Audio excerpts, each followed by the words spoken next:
பிரம்மன் ஒரு உயிரை படைக்கும் போது அந்த உயிர் இந்த பூமியில என்னென்ன அனுபவிக்க போகுதுன்ற தலையெழுத்தை பிரம்மன் எழுதுவார்.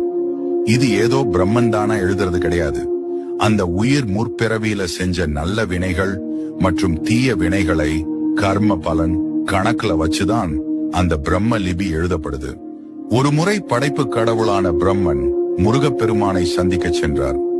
அப்போது சிறுவனாக இருந்த முருகப்பெருமான் பிரம்மனிடம், நீர் படைப்பு தொழில் செய்கிறீரே, உமக்கு அதன் மூல மந்திரமான ஓம் என்ற பிரணவத்தின் பொருள் தெரியுமா என்று கேட்டார்.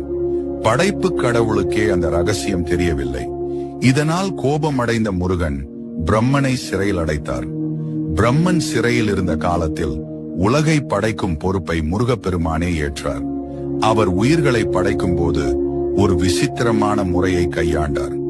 ஒவ்வொரு மனிதனின் தலையெழுத்தை எழுதும் போதும் கர்ம வினைப்படி அவர்கள் அனுபவிக்க வேண்டிய இன்ப துன்பங்களை பாதியிலேயே நிறுத்திவிடுவார். அந்த பாதி எழுத்து ஏன்? தேவர்கள் இதை கண்டு குழம்பி, முருகா, விதியை ஏன் முழுமையாக எழுதாமல் பாதியிலேயே விடுகிறீர்கள் என்று கேட்டார்கள். அதற்கு முருகப்பெருமான் சொன்ன பதில்தான் ஆன்மீக ரகசியம். நான் விதியை முழுமையாக எழுதிவிட்டால் அந்த விதிக்கு நானே கட்டுப்பட வேண்டி வரும். ஆனால் நான் சில இடங்களை காலியாக விட்டுவிட்டால் என் பக்தன் கஷ்டப்படும் போது என்னிடம் வந்து முருகா என்று தஞ்சம் புகுவான். அவன் அப்படி சரணடையும் போது அந்த வெற்றிடத்தில் அவனுக்கு தேவையான நன்மைகளையும் அருளையும் நானே என் கையால் எழுதலாம் அல்லவா? அதற்காகத்தான் இந்த இடைவெளி.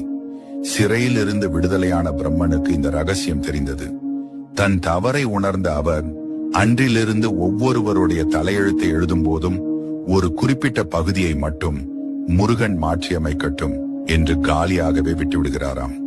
அதனாலதான் பிரம்மன் எழுதின விதியை அந்த பரமசிவனே மாற்ற முடியாது என்றாலும் முருகப்பெருமான் நினைத்தால் மாற்றுவார் அப்படிங்கிற நம்பிக்கை உருவானது. கந்தன் கருணை இருந்தாலே போதும், தலையெழுத்தே தலைகீழா மாறும். அதனால்தான் அவர் வினை தீர்க்கும் வேலவன். உங்க விதியை மாத்த போற அந்த முருகனுக்கு ஒரு அரோகரா